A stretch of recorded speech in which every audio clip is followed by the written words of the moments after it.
the Self-Evident Podcast. I'm Mike. It is 7 p.m. I'm going to tell you a little secret. Massey's not here. Uh-oh. But that's okay because you've got me. That's fine. I'll get you through it. We're going to have fun. Let me know. Make sure the audio's up. Make sure everything's good for us. Let me know where you're from. Let me know how you're doing. Let me know what you're thinking. Let me know who your best friend is. Why not, right? Tell me who your best friend is. So, before we get started, do not forget to go to theselfevidenttruth.com. Check out the website.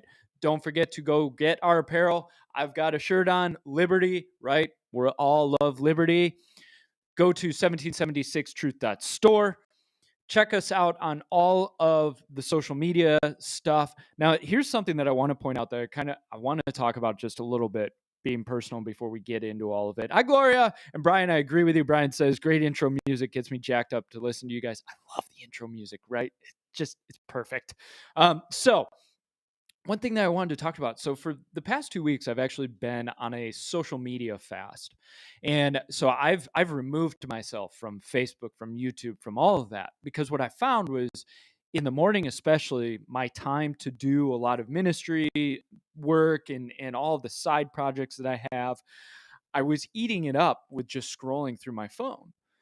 And then I'd be driving in the work truck during the day, scrolling through my phone to find something else to listen to. And it drove me nuts. And one thing that I've found after these last 2 weeks is how much more productive I've been. And this isn't like so you should all go on a social media fast. But I just wanted to point out to you that it's changed my perspective of how much time I'm spending on this stuff. Now, the one thing that I've found is I spend a lot less time being up to date on the news and being up to date with everything going on around the world. So, Kristen had done the news bits for me because I'm resigning myself to have her do the news bits, and then I'll usually take a look at the articles she's chosen. And I will be honest, I feel a little bit less prepared. And so I'm in that toss. So maybe you guys have a thought about this. I'm in that toss of, do I continue to immerse myself in all of that realm because I need to be up to date for you guys? And it's almost like, okay, I'll put myself in the gap to tell you what's going on so you guys don't have to immerse yourselves 24/7. But the other question of it is, how good is it for our health to hear all this news constantly, day in, day out, and feel free to leave a comment. Like, how much do you do with how much do you do with social media? How much do you do with the news? How much are you involved in politics? How much are you not? And the question is, how much are you taking in that you can't really get involved with? That's one of my issues is I do the podcast, I do Self-Evident because that's my way of getting involved. But we're actually going to have somebody on tonight who really got involved in the process, and we're going to kind of talk about that. And this is going to be an awesome interview. But think about that. Just think about how much are you taking in and how good is it for you? How bad is it? And what's it worth to you? And I'm still weighing that out. I've set 60 days for myself. And I'll let you guys know how it's going. I'll keep you updated on this. But one of the things that came across my desk that I didn't realize until it was brought to my attention is, let's go to slide number 1. Federal judge has ruled that the national eviction moratorium exceeds the CDC's authority. Now, this is great. This has been battled in the courts for months. It's gone back and forth. And the problem is the CDC says, hey, we've got the authority to basically tell people, you landlords, you're not allowed to collect rent. And to me, okay, the CDC is an unelected bureaucracy. Unconstitutional right there. If we're going to pass legislation, this legislation has to be passed by Congress, not an unelected bureaucracy, okay? Not some people who were working for the CDC over and over and over and all of that, right? So the article, the judge said in the article, the question for the court is a narrow one. Does the Public Health Service Act, an act passed by Congress, grant the CDC the legal authority to impose a nationwide eviction moratorium? It does not. So Judge Dabney Frederick of the U.S. District Court for the District of Columbia wrote this in a 20-page ruling finding that the moratorium, which was scheduled to replace in place until June 30th, it should be vacated. What's interesting is Brian M. Boynton, the acting assistant attorney general in the Justice Department Civil Division, said the agency respectfully disagrees with the judge's decision, which is kind of expected. The Justice Department, they're Biden's, okay? The department has already filed a notice of appeal. Of course, this isn't going to end here. It's going to continue moving its way up. The ruling is one of several conflicting decisions on the issue, which Frederick noted in her decision. In the last several months, at least 6 courts have considered various statutory and constitutional challenges to the CDC order.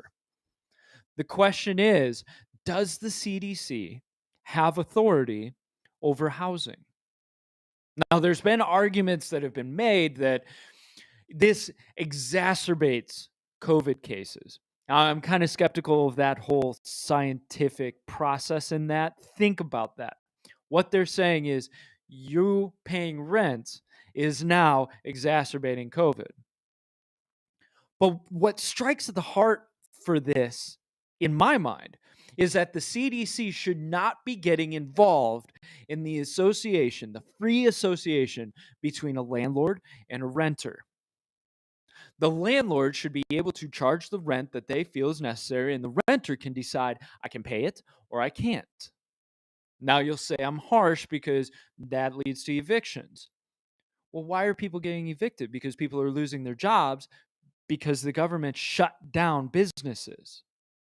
Now, we have more and more states that have started to open up the businesses and allowed people back to earn a living. But there are still states and governments that are telling their citizens you are not allowed to work. And what makes it worse is what gets into our next article. And I'll tell you why. So slide number 2. So Biden is seizing on these disappointing job numbers to make his case for $4 trillion more dollars. And I'll round back to the whole renter landlord idea. Let's look at this. $4 trillion. And it's something that's pointed out before I go to the disappointing numbers is Biden noted that much of the $2 trillion in the COVID relief bill approved in March is still being distributed. We haven't even given all of it out. Yet now we're saying we need $4 trillion more. There's got to be $4 trillion more. How about you spend the $2 trillion that you already decided we need, and let's see what happens with it. Let's put a break on it before we spend ourselves into oblivion, which we already have. We all admit that. And let's see what happens first. Instead of saying, well, we haven't even spent a lot of the $2 trillion, but hey, we need $4 trillion more. They're getting us used to it, guys. They're getting us used to just these massive $1 trillion spending bills. I remember 10 years ago, the $1 trillion mark was unheard of, especially when Obama did it. A lot of conservatives, you can't spend that type of money when he did the stimulus package after the crash. And we looked at it and we said, that's an unfathomable amount of money. And now all of a sudden, every spending bill that seems to come out, or every stimulus package that comes out, if it's not multi-trillion dollars, then it's not big enough. When did that happen? Let's look at this. So Joe Biden, he was arguing that Friday's disappointing employment numbers are evidence Congress should pass the $4 trillion infrastructure. So what happened was they were expecting millions of jobs, and they got about 266,000 for on the jobs report, which that's tends to be about level, maybe a little bit above level. And there's arguing that's going on. So Janet Yellen, the Fed chair, has argued that this isn't because of the lockdowns and all of that. This isn't because of the extra benefits, which we'll get into in a sec. This is because, well, people can't get childcare and they can't send their kids to school, so therefore they can't go to work. But what you notice, and this gets into the whole moratorium thing, is states and the federal government are basically paying people above what they would normally earn. And you're noticing this with a lot of lower income jobs that people were doing. They're no longer working those jobs because they can get paid by the government to sit. And I have friends who own businesses who have run into this problem. They literally cannot get their employees back because the employees say, I make a lot more sitting at home. Why would I come work for you for less? And honestly, I don't blame them. Do you? So what happens is, and this news article actually did say this, $32,000 or less, you're probably going to make more on benefits. And so what happens is you get the eviction moratorium, you get benefits handed out, hand over hand over hand over hand. Businesses are shut down. The economy, it's fake. In a lot of respects, in these areas, it's fake.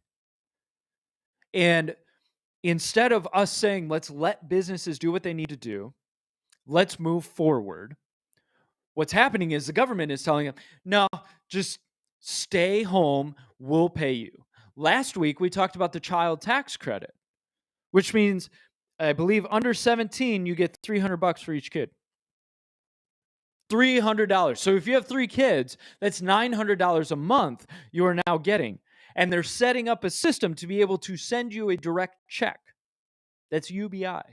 That is the start of UBI. Add that on to the benefits, the jobless benefits, add that on to an eviction moratorium, add that on to stamp programs and all of that. Why work? Man, it makes more and more sense to me not to work, let alone the $1,400 stimulus check that comes in time after time after time.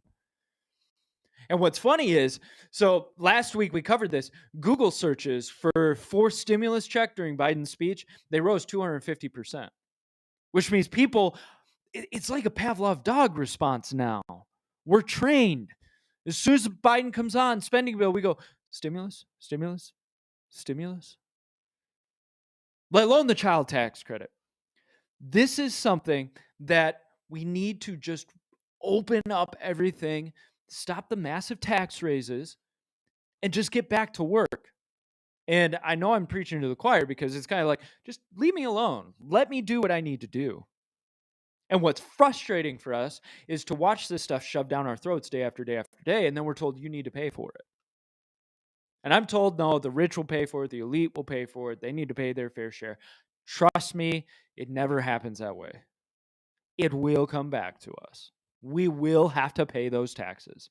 We will have to lose out on our paycheck to give it back to the government for the fraction of money that they paid to us. Gloria says the governor of Montana said everyone is going back to work, no more funding. Exactly. Done. Donezo. Over. Bye. Stop. No more funding. Go to work. And there was a state, and it might even be Montana. I don't remember, but they're looking to pay people who do go to work. You get a job, you get a check. Now, I'm not really for that just because, look, just stop with the payments. Stop with the money, the give and take. Let's fund you to do this or that. But at least you're getting people to go back to work at that point. I quit my job, collect the paycheck after I go back to work, right? So why is all this happening? Because we were told, 2 weeks of lockdowns, 14 days to flatten the curve. And we're celebrating that over a year now of flattening that curve. We were told herd immunity was forbidden. That was a racist term. That was an awful term. Herd immunity doesn't exist. And now suddenly we're being told herd immunity is exactly what we're going for with that nasty, dangerous word vaccine. So let's go to slide number 3. States are scaling back their vaccine orders, which this is good because what this means is states are caught up. The people who are going to get vaccinated are getting vaccinated, and things are trickling down. This means even more so, okay, you've used the pandemic as the excuse to keep the businesses locked down. Now you're seeing vaccine orders waning. America is getting vaccinated. Go back to work. Let's go back to work, right? Who's with me? Put it in the comments. let's go back to work, right? So South Carolina to Washington, states are requesting that the Biden administration send them only a fraction of what's been allocated to them. That's good. That's a good sign. More than 150 million Americans, about 57% of the adult population, have received at least one dose of the vaccine. And the funny thing is, we're forgetting the averages and the numbers. If you're over 65, that's where you're really in the dangerous territory. If you're under 65, it's a lot less dangerous for you. Yet we still have 57% of the adult population that's been vaccinated, which means those who haven't been vaccinated more than likely have chosen not to, which is their risk.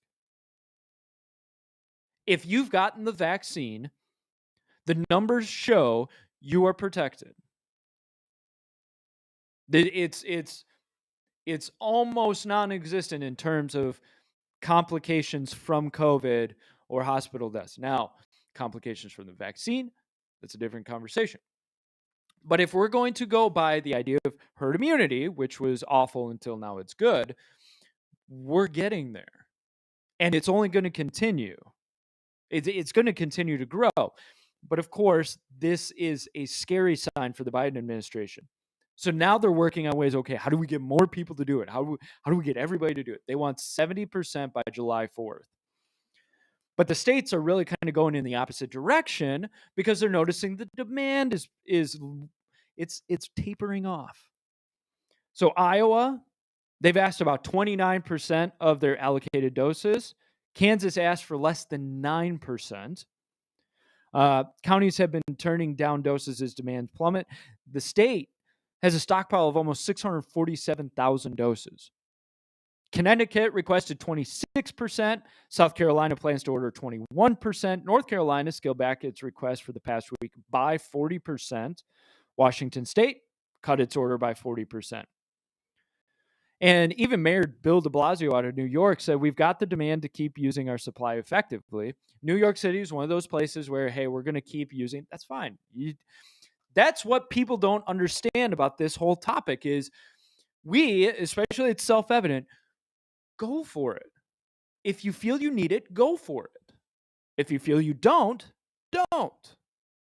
Personal liberty. And if New York has a lot of people who feel they need the vaccine, go for it. Let's give you the doses. It's that force aspect that we're watching really carefully. Because there's a difference between, say, hey, who needs it can get it, and who doesn't want it needs to have it. So health experts generally said about 70% of the nation's population would need to be vaccinated to reach herd immunity.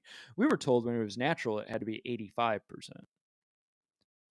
The Biden administration wants to get 70%, right, vaccinated by July 4th, but it has acknowledged the downward trend and the challenge to win over people who doubt the vaccine's effectiveness or simply don't want to get the shots. You notice how all of this is connected, especially in our news. It's all connected right now. So the evictions are not happening, rather.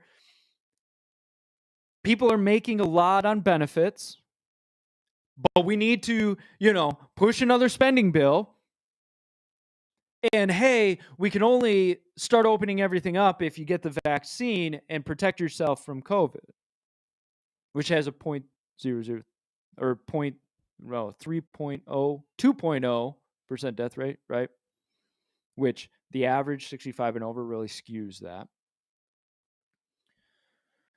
This stuff's connected, and it's stuff that you're going to have family members and you're going to have friends who see this stuff and say, see, we need it, see, because they're having a hard time seeing the whole picture, cause and effect. And when I want you guys to research this stuff, remember the whole social media thing, news thing, careful about how much research you do. Go out, get outside, get fresh air, see your family, spend time with them. Turn the news off once in a while because it will eat you alive. But make sure that you understand what's going on. And I was thinking about this in the car today. The whole spending thing is driving me up a wall. We are spending ourselves into oblivion. And I will continue to beat this drum because what we need are people in office that are willing to try and stop the spending and trying to reorient everything so that our eyes are focused on what are we actually supposed to be spending money on? And what are we not? What's frivolous? What can the economy do by itself? What can people, when you allow them individuality, when you allow them liberty, what can they do for themselves? Florida's been a great example. And once again, I feel so blessed to live in this state because DeSantis has really said, hands off. Let the businesses run. And you can allow the businesses to decide they want people with masks or not masks. That's up to the business. They can determine that because that's that whole association thing again. And the more that people see this example, especially in other states, I'm encouraged that other states, their population are stepping up and saying, no. We want to be free. We want liberty. We want to move forward and continue our lives. We want to pick up where we left off. You're the ones telling me I can't open my business. All I want to do is do my business. I'm a tailor. Okay. I'm a photography store owner. I'm a bakery shop. I'm a barber. Just let me cut hair. I'll figure out what my risk is. My patrons will figure out what their risk is. And this is something this is why we talk so much about getting active and getting involved. And our guest today, Shane Hernandez, got involved. Okay? So if he's ready, Richard, he's set to go. So I'm going to introduce him. This is Shane Hernandez, and he's a former state rep, the Michigan House of Representatives, pro-life, pro-Second Amendment, does not like the increase of taxes. He was a former chair of Blue Water Tea Party, as well as in a Republican Party. He was former House Appropriations Committee chairman. He's considered to have one of the most conservative records in the state house, and in 2020, he actually missed no votes, despite the state's 38 senators and 110 representatives having missed 3,791 roll calls. So this is somebody dedicated to his craft. So let's go ahead and bring him in. Shane, you there? I'm here, Mike. Good to have you, man. Thank you so much for being on tonight. Thank you. Okay, so for our guests, one of the things that you and I had talked about before we got on here was you were originally an architect. So my question begins, you're sitting in your office. Were you commercial or residential architect? Mostly commercial. Okay. So you're sitting in your office, you're designing commercial buildings, that kind of thing. How do you get from there to state rep? What happened? Well, I've always been interested in politics. I grew up in a home where my dad was on the opposite side of where I am. I'm happy to say my dad's on the same side as where I am today. My brother and I have brought him around, but so it always was politics was a big interest to me. And if you go to architecture school, and I studied sustainability and green buildings at the height of the Al Gore movement. If you're going to a university and going to say you're a conservative, you better learn real quick how to back that up. And I had some fun experiences at the university doing that. And when I got out, I kind of realized I'm just the guy complaining. I'm not actually doing anything. And I need to figure out how to engage and be effective, and started doing that through grassroots activism. And had done that for probably, 6 years while I was working for the architectural firm. So that interest was always there for me. So the grassroots activism, was that being a part of Tea Party groups, Republican groups, that kind of thing?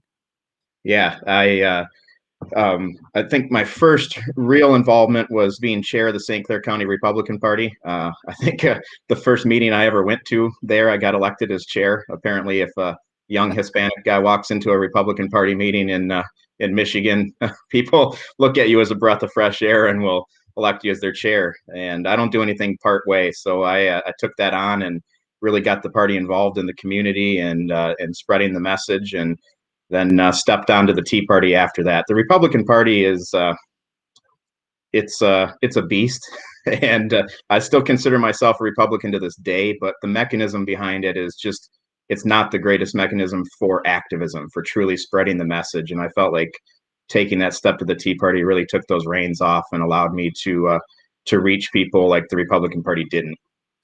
So, and I won't draw you too far into risk on this, but I would ask. So the Republican Party, and I think especially the Tea Party movement, the more constitutional side of things sees this, but there seems to be a insulation in the Republican Party to a breath of fresh air or new ideas or moving back to values. Was that something you had to kind of really find from the inside out, or? I feel like in our area in particular, the Tea Party really got involved in the Republican Party. So we were open to those things, but the Republican Party has a particular way that their meetings work, and you got to do treasurer's reports and file your finances with the state, and you got to go through Robert's rules. It's not really great, true activism. In fact, we kind of organized it in our area where the Republican Party did kind of that business work, and the Tea Party worked with the Republican Party to do the real activism and education side of it. So we were working hand in hand. It was just, for me, a breath of fresh air to go over to that activism education side. Was that a pretty close relationship then between the Republican Party and the Tea Party? Were they? It was a very close relationship. In fact, Tim Keller is who got me involved in the Republican Party, and he and I are the two who kind of discovered Massey up in Michigan and have brought him here a couple times. So to this very day, he and I are friends, and we're relaunching an activist group in this area again now. So, Oh, good. So let's go down that trail a little bit, because so you architects started to get involved in activism, started to get in the parties. What was kind of the process then, especially if you're starting another activist group? So there are people who they're like, I want to start a group, or I want to do this, and I'm not. Give kind of the blueprint or the framework of how you go about that or what you do. Is it? I'll let you explain. sure. When I came into the chairmanship of the Tea Party, I wanted to bring kind of a structure to it. It really was just kind of whatever we felt like talking about this month. And I couldn't even remember the the 5 points we had, but it was recruiting candidates, activism with local politics, whether it was our school board or our township boards, that we just let them go and we wonder where these people come from. Well, we haven't even been engaged with them in years, and that's how we get to where we are on our school boards. So the recruiting candidate side was the side that really drew me in, because the one district I could not find a candidate for was the district I lived in. And so I had my eyes on 2 particular guys, both who had run before, and they sat me down one day and basically said, one of the 3 of us in this room is going to run, and it's not us. And we're going to get behind you, and you're going to do this. And I had made that commitment to find a good candidate for that seat, and thought about it, prayed about it. And the owner of the architectural firm is a good, solid conservative as well. And he got behind that push, and that helped, that I wasn't just completely stepping away. He was supportive of it. And I ended up running a Republican primary against the son of the sitting state rep and the chairman of the county board of commissioners. And I was just this outsider Tea Party guy, and I won a 3-way race by 16%. I would say they were surprised. Wow. So let's get to that. Let's kind of explore that process. So you sit down, you're kind of the victim of pure democracy. 2 guys outvoted you. So you say, okay, so what's the next step? And this sounds boring, but so you file the paperwork, you have to get petitions. Yeah. What's kind of that process? And then we'll get into the whole campaign thing as well. Yeah, so in Michigan, you can either do, for a state rep race, you can do petitions or pay $100, which, candidates mix it up. Most of them pay the $100 and get their name on the ballot. And I ran a true grassroots campaign. Everybody will tell you need to hire this consultant, that consultant. I didn't hire a consultant. I brought in people around me that I knew through activism and I knew could help. And one thing I would say I get asked a lot of times, well, I want to run for office, and how do I go about getting ready for that? And I tell people that if you get involved in your community because you want to run, people will see through that. they will sniff that out. If you go out to this nonprofit and it's very clear that the only reason you're getting involved in that nonprofit or this organization is because you're thinking about running, get involved in your community because you care about it. And if you so happen to be called to run, then you'll have those relationships. And my wife works for a Christian nonprofit, and we're involved in the community, involved with the churches and the nonprofits in this community. And we just put together that network with those organizations. And then you just build on it. I went and got my hair cut at a barbershop in Sandusky one day and found out that was the political hub of the town. And I kept going back. I still go back to this very day. And you just build those relationships, build a grassroots network. The state rep race, at least in Michigan, I know districts are different sizes. We're about 90,000 residents per district. That is small enough to truly get to every door and get to all of the communities if you're really going to work at it. And if you put your name in there as a conservative, don't go out and embarrass us. Go out and work hard. Really get behind it. Don't hide from your beliefs and just do it. Yeah, and that's something that I'd really like to get into in a couple minutes, of just that idea of we're conservative. So it's frustrating because no matter what, we kind of feel like our back's against the wall in terms of our beliefs, and which doesn't make any sense to me because we're half, if not more than half, of the population in the country. But before we get into that, I love what you said about you, instead of going in as somebody who's running for an office and suddenly you're getting connected with these groups, be connected with the groups before you even feel the need to run for office, because then you really have that network around you and those people who support you and those people who you want to support in office. And I only read a couple things that you've done, which it was awesome when I looked up kind of your background and the things you've done, how many um, different areas that you've been a part of. You know, a treasurer of church, your church, correct, or a church group. Yep. Moved on from that church now. We could get into a discussion about the United Methodist Church, but I've moved on. Yeah, I would love to have that discussion with you because we would have a lot in agreement. But you were part of different groups, and you just seem to Yeah. be the type of person that likes to have your hands in a lot of different things in order to help.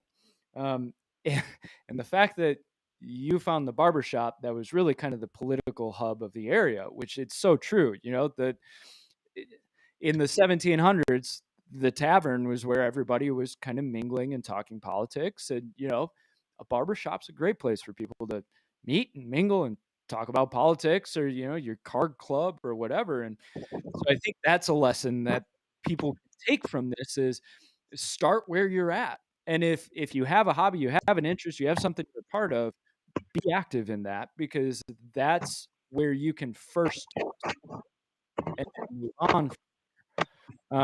So you kind of build, you coalesce some people around you that you feel are going to help, and you kind of start the campaign. So what was your process of campaigning for this position? How did you view this? How did you go about it? What was kind of the thing that you focused Sure. priority? Yeah, and you really, I mean, you can't run a campaign by yourself. I mean, it takes a team and it takes a dedicated team. And I am a huge believer in, I don't know if you've ever heard of the book Start With Why by a guy named Simon Sinek. Yeah, yeah, And there's a great YouTube clip out there called How Great Leaders Inspire Action.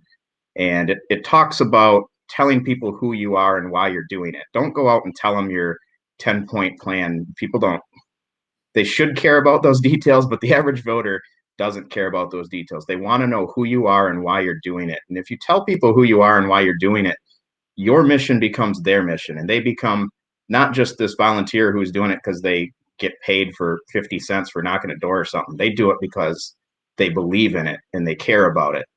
And that's where I say, don't hide from your beliefs. You know, put them right out there. This is why you're doing it. Tell your story. I told my story about my dad believing.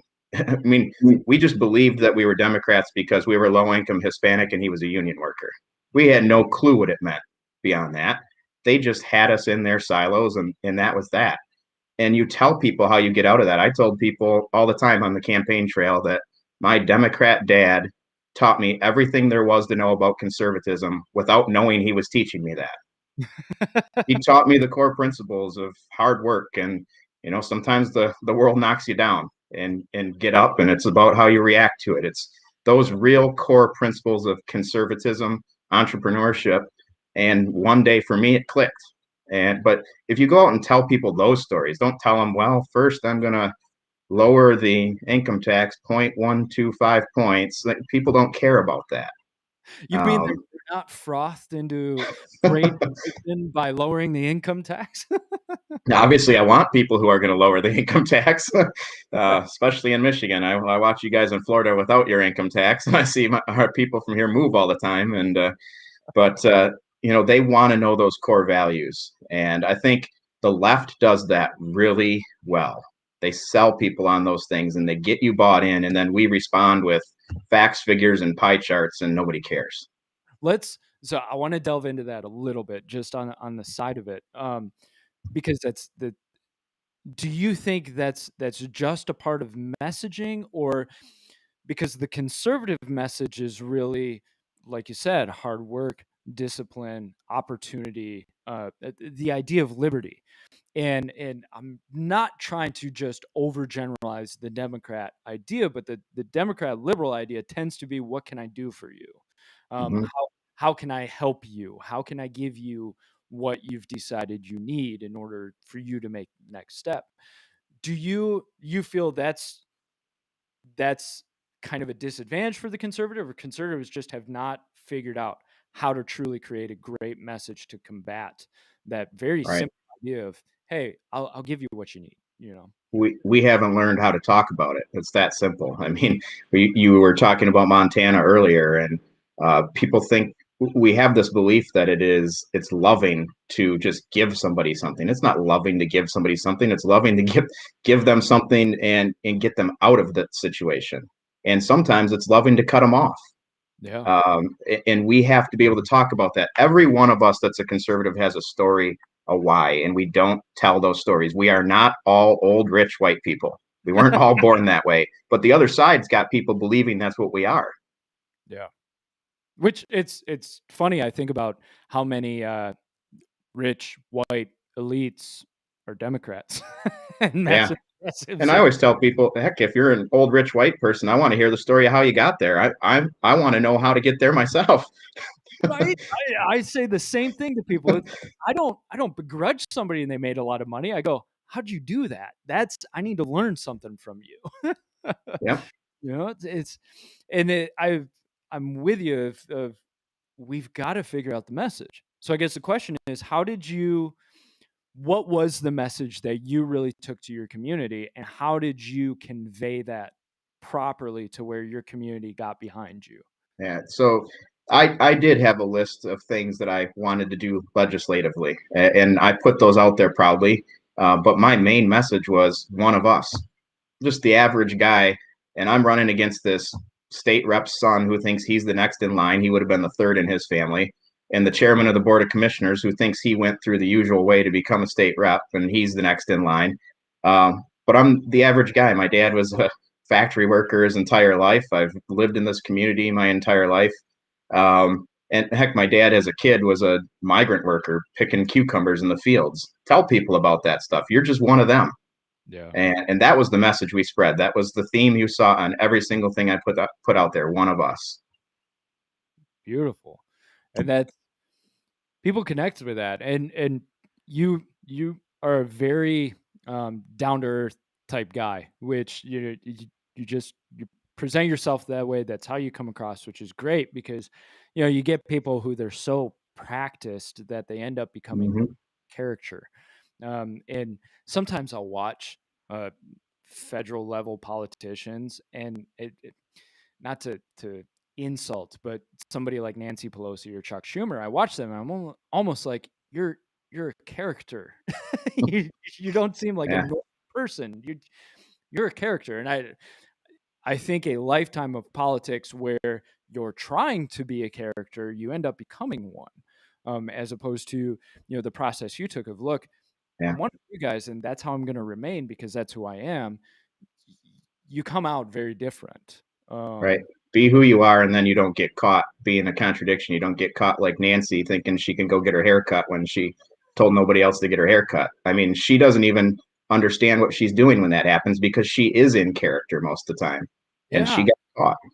Yeah. Let them eat cake, right? That's what it feels like. Yeah. And they never get caught. That's like they get caught, but they never really get caught. I think that's the most frustrating thing. Yeah. It Well, we just, need a media that cares and an electorate that actually pays attention and sees it. But Newsom can go out and have dinner while nobody else can, and I know. it's sad. So I actually, speaking of governors, your wonderful comrade Whitmer. So I saw that you introduced a bill for a lawsuit against Whitmer. Is that correct? I was the one. So yeah, when we came to in the state of Michigan, we have an emergency law that the governor can rule for basically 28 days on an emergency, a health emergency, or any kind of emergency. And after that, the legislature has to extend that by a resolution, um, or that governor cannot continue to do it. Well, this governor continued to do that without us extending it. And so we, on April 30th of last year, which more than a year ago, decided we're done with this. We are not extending, and we are introducing a resolution to enter the House of Representatives in a lawsuit against the governor. And I sponsored that resolution. Good for you. I'm from Michigan originally. I'm born and raised. Lived in Grand Haven, and I've got family that still live in Michigan. And I'll call my dad and just, how's it going? It's just, it seems every day is a drama up there for you guys. Yeah, it's a continued fight. That lawsuit actually played out in our favor, but today's court system took I don't know how many months while we were still locked down, and then they basically didn't say that the orders themselves were unconstitutional. They said that the way she implemented the orders was unconstitutional. The law she used to do it was unconstitutional, and so she basically went and found out that you can do it through the Health and Human Services Department as well. And that's how we've been trudging along since then. And we've been pushing back every way possible. I think this term in the legislature, which I'm not a legislator anymore, I am actually the director of strategy for the Speaker of the House now. But I think we're pushing back a lot more effectively this term and using the power of the purse to move this conversation. This governor's sitting on I don't know, $11 billion of federal aid that she wants out. Well, you can't get it out without the legislature doing it. Yeah. And I've watched from afar, so I'm not intimate with all that's going on, but it seems that the legislature has kind of turned their face against her in all of this. So Yeah. is there kind of a overwhelming feeling of like, we're done with the crap you're pulling, Whitmer?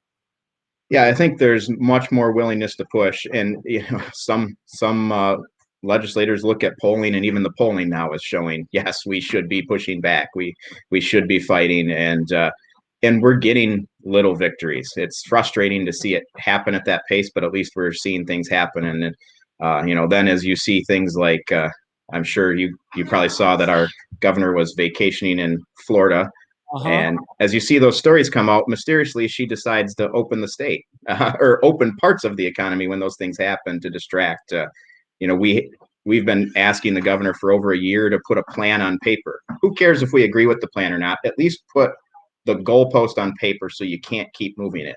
Yeah. Just so happens that that plan on paper came out the same day her Health and Human Services director was testifying in the Oversight Committee in response to a subpoena.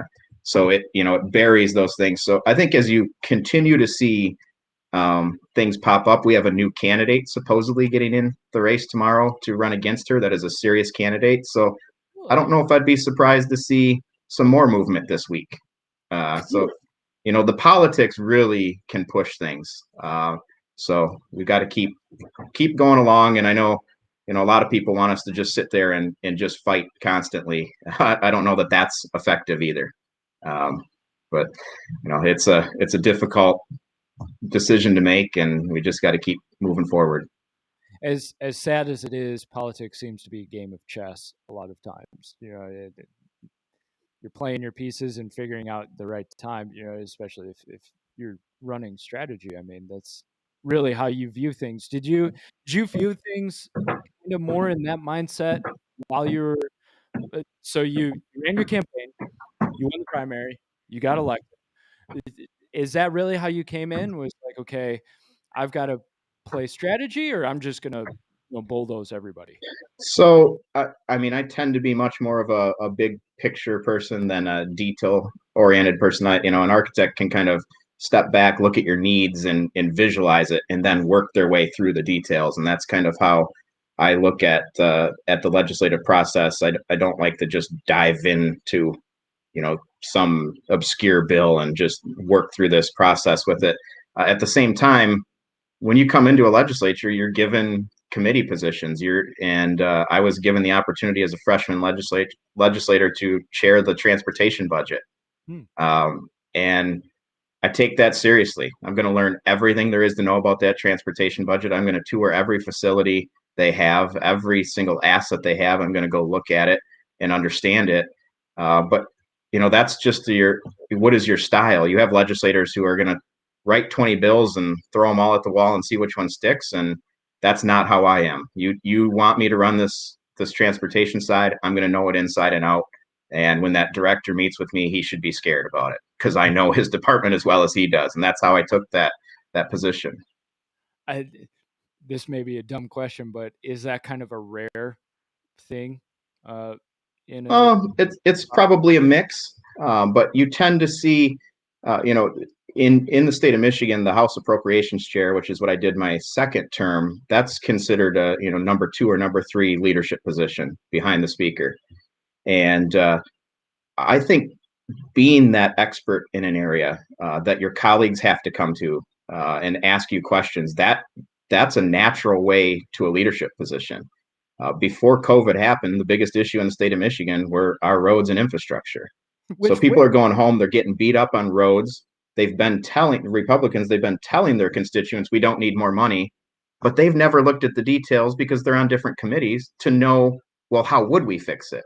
So yeah. next thing you know, they're coming to me asking me, what do I go tell my constituents? What examples do I give them? And you kind of work yourself into that leadership position. I think, quiet leaders who become a resource to their colleagues is, I personally, it was a path that worked for me. And, then you have legislators who they want their name in the news, and there's nothing wrong with that either. There's a role for that. The bomb throwers, right?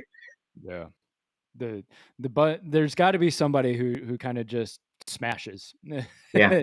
gets eyes to turn, and but I one of the things that I think people can really draw from that is this idea of being able to connect and share information, share connection with other people so last week we had a lady named Gloria Tucker on she's running for school board. And when looking through the descriptions of what a school board does, you realize how much you have to work with the other school board members. And so being a person who knows the data and knows the figures and knows the information that needs to come into play in order to work with other people, that's how you get things done. So I appreciate that there's a lot of times there's people who think, well, I'll run for an office and then I'll just throw bills out that I want to throw out, and I'll just be hard nosed against everybody else Right. who comes against me in my party or outside of my party. But having you really have a servant's heart about the whole thing, because you get put into transportation. You say, I need to know everything about this in order to be able to best serve this position. And I think that's an important takeaway for people is actually be a servant, not just, okay, now you're in charge. No, you're a servant, right? Those are the good leaders that we need. Yeah. Um, so kind of round this out. What somebody who's thinking, well, uh, like you did at the beginning, I want to just not be a complainer. I want to do something, but I don't know what to do. How do I do this? Right? What if you were looking back at yourself and had some advice or some wisdom to give yourself to, kind of avoid some of those mistakes that guaranteed you made? What advice would you give your younger self before you started on that journey? Yeah, well, I'm an unapologetic Christian, so don't ever run for office without prayer. And don't ever, I'm married for 15 years, and when when you are in office, it will consume your family. Don't ever enter it without that family 100% behind you, because when you get the death threats, you're in the home with them. They get them too, and they're at risk to that as well.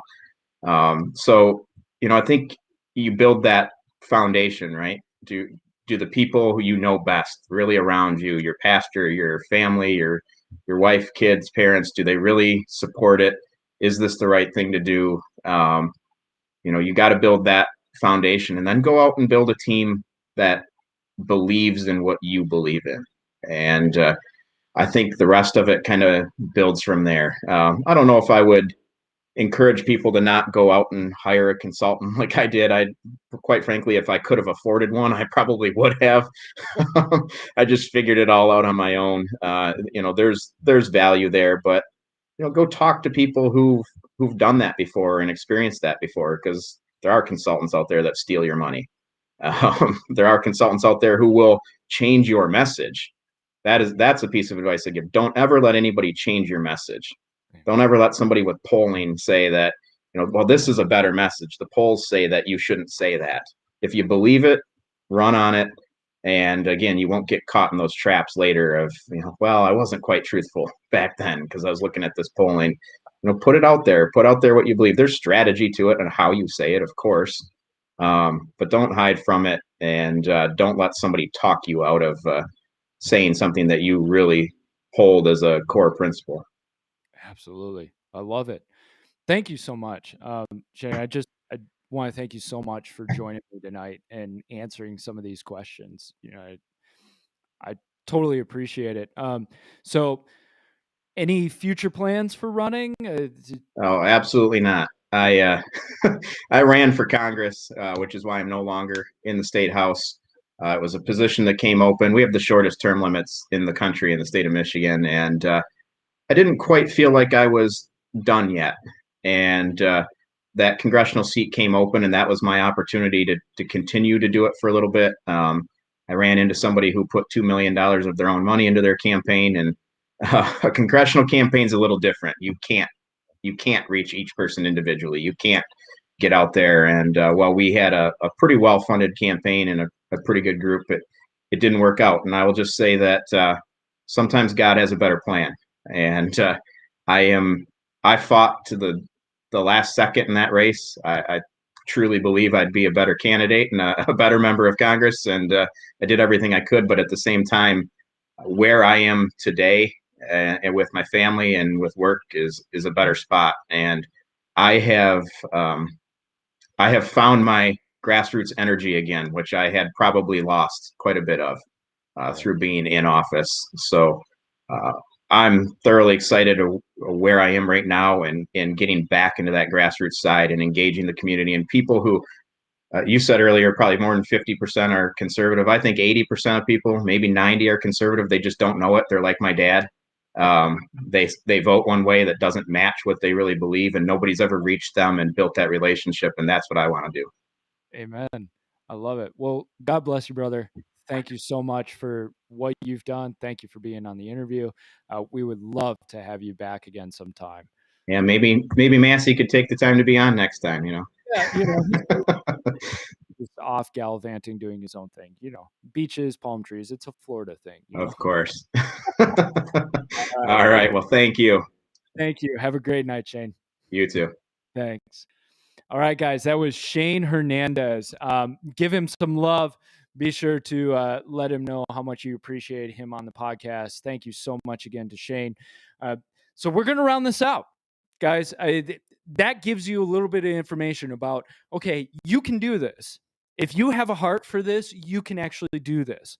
The biggest step for you is to actually be involved in your community. Don't decide sitting on your couch, having never done anything, well, I want to run for Congress. And then all of a sudden start showing up at the Tea Parties, shaking hands and going, I'm going to run for Congress. They don't know you. They're not well connected to you. Now, I'm jumping a little bit from what Shane has said, but I think this lesson really rings true: is get involved in the groups, get involved in what you're passionate about first. And then if the Lord calls you out to start running for positions, you have that base around you and you understand what people actually need. Not what they want, what they need. That's more important. Because you, if you were to run for office, you have constitutional limitations on what you can or cannot do. And your job is actually to be able to tell your constituents, I can't do that. I'm sorry. That's not in my purview. I know you want that, but I can't do that. And be sure, guys, to get connected, get active, do something. Don't just complain on the couch, because you will be very dissatisfied. Pray and say, Lord, what do you want me to do? Because it may just be being on the board of deacons at your church. Or it could just be you're a chair at a little local tea party. Or it could be that you're part of a school board. Or it could be you run for president someday. Move. Do something. Make a phone call. Write a letter. You can do something. And if you're not sure what to do, support those who are doing something. Give them your support, not just financial, but give them emotional support, motivational support, idea support, feedback, concerns, questions. Volunteer. You can do something. So that being said, guys, thank you so much for joining me. I understand it's a little bit different without Massey. It's okay. He'll be back next week. Everybody loves Massey. He'll be here. Right now, he's palm trees, sandy beaches, pina coladas. What's that, Richard? Mimosas, right? Little umbrellas. Yeah, no. He is taking a couple of days. He's doing something very much needed. He will be back on the trail this next week. He and I will actually be out at an event, Copper City, believe, Thursday. Check our calendar. Check our calendar, guys. Our calendar is at theselfevidenttruth.com. Don't forget our merch. I'm wearing the Liberty shirt. You need one too. 1776truth.store. And guys, let us know what you're thinking. Let us know what you want us to talk about. Ask us questions. That's what we're here for. Don't forget to let me know where you're from. I love you guys. I'm so thankful for you guys. I appreciate so greatly that you guys support us. Do not forget that you can also support us with our monthly program, the Torchbearers Society. You can check that out on our websites. You can make a donation one time or a monthly, get into the Torchbearers Society. Don't forget, guys, this helps us get where we need to go. It is expensive to go on tour. Last tour we did, it was expensive. But we go to places such as Ohio, Colorado, and Michigan. We get out there. We go to the schools. We go to the community groups. We go to the Tea Party groups. We go to the political rallies. We go where we're called. We teach God and government. So support. Help us get there. And darn it, help us so we can get back. I really don't want to be stranded in an airport in Ohio, please. Right? I don't want to be stuck there because we don't have the money.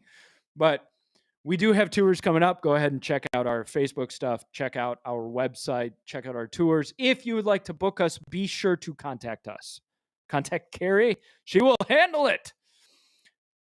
Other than that, guys, I'm done. We've got it. It's a wrap. So I love you guys. You guys have a great night. We will see you here next week, Sunday night, 7 p.m. Love you guys. Have a great night.